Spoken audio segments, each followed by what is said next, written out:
Hello दोस्तों, ये video बनाने का एक मोटिव ये था कि मेरे पास कमेंट में पूछा जा रहा था कि एनएसआई एंट्रेंस एग्ज़ाम की प्रिपरेशन कैसे करें। प्रिपरेशन करने से पहले हमें ये जानना चाहिए कि एनएसआई के एंट्रेंस एग्ज़ाम में हमारे पास एग्जैक्टली पूछा क्या जाता है।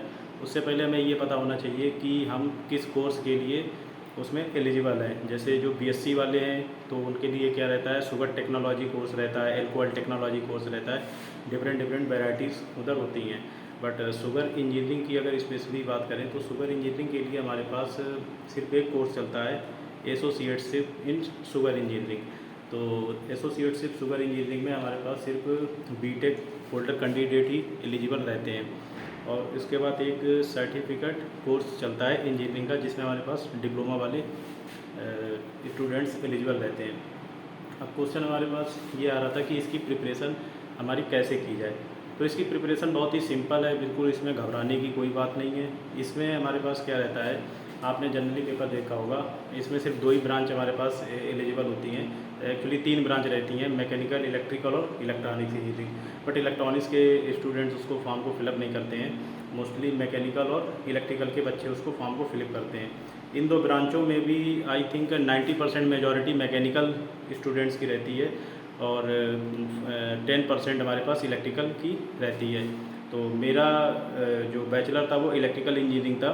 तो इस हिसाब से मैं आपको बता सकता हूँ कि एक इलेक्ट्रिकल स्टूडेंट होते हुए मैकेनिकल पोर्शन की कैसे प्रिपरेशन करें और कैसे अच्छे से एनएसआई के एग्ज़ाम को क्वालिफाई कर पाए।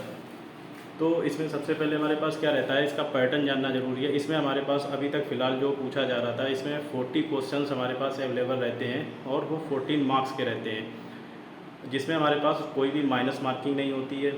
अब इसमें क्या रहता है, जो मैकेनिकल का जो पोर्शन रहता है वो हमारा कितना रहता है, 60% मैकेनिकल का पोर्शन हमारे पास पूछा जाता है, ठीक है। और हमारे पास जो 40% होता है वो हमारा इलेक्ट्रिकल बैकग्राउंड से पूछा जाता है। अब इसमें बहुत ज़्यादा डरने की बात नहीं है कि मैं इलेक्ट्रिकल बैकग्राउंड से हूँ, उसमें मैकेनिकल में क्या पूछा जाएगा, और मैं मैकेनिकल बैकग्राउंड का हूँ तो इलेक्ट्रिकल में क्या पूछा जाएगा, ठीक है। तो ऐसा कोई उसमें सच गेट और ए जेई लेवल का कोई हार्ड नहीं पूछा जाता है, just simple entrance exam for institute, तो उसी लेवल का हमारे पास यहाँ पे पूछा जाता है, ठीक है। तो इसमें सबसे पहले आप क्या कर सकते हैं, पहले मैं उनका बता देता हूँ क्योंकि मेरा इलेक्ट्रिकल बैकग्राउंड है तो मैं उस चीज़ को कंसीडर करते हुए चलूँगा, ठीक है।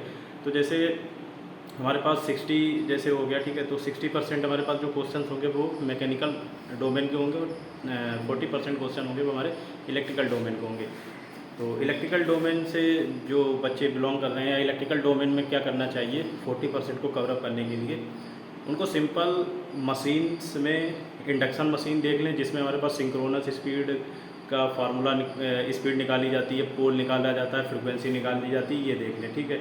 उससे क्वेश्चन आएगा और एक मतलब आता है या उसे से रिकॉर्डिंग अप एंड डाउन करके आ सकता है, कोई और पैरामीटर हमसे उसमें आस्क कर सकता है। और हम लोग क्या देख सकते हैं, ट्रांसफार्मर देख लो, जिसमें हमारे पास बेसिक ईएमएफ इक्वेशंस रहती है, ओके, एडी करंट लॉसेस, ये हो गया, हिस्टैरिसीस लॉसेस हो गया, इनके थोड़ा मतलब बिल्कुल डेप्थ में नहीं जाने की ज़रूरत है, बिल्कुल ऊपर ऊपर से आप इसको देख सकते हैं, ये हो गया। उसके बाद थोड़ा लॉसेस के बारे में देख लीजिए। और उसके बाद आई थिंक इसमें क्वेश्चन लास्ट ईयर हमारा measurement subject not given in syllabus but NSI ask from question from measurement subject, तो नॉट आई फाई क्वेश्चन ओनली इंस्ट्रूमेंट, जो मेजरमेंट में जो पढ़ते होंगे उन्हें पता होगा इंस्ट्रूमेंट के बारे में पढ़ाया जाता है। तो जनरली इंस्ट्रूमेंट के बारे में देख लें, कौन सा इंस्ट्रूमेंट किस चीज़ को मेज़र करने के लिए किया जाता है। कैपेसिटेंस नापने के लिए शेयरिंग ब्रिज यूज़ किया जाता है, शेयरिंग का मेजरमेंट यूज़ किया जाता है, ब्रिज से करते हैं, ठीक है। तो ये आप लोग ऐसे करके देख सकते हैं, उसमें जनरली पूछा जाता है।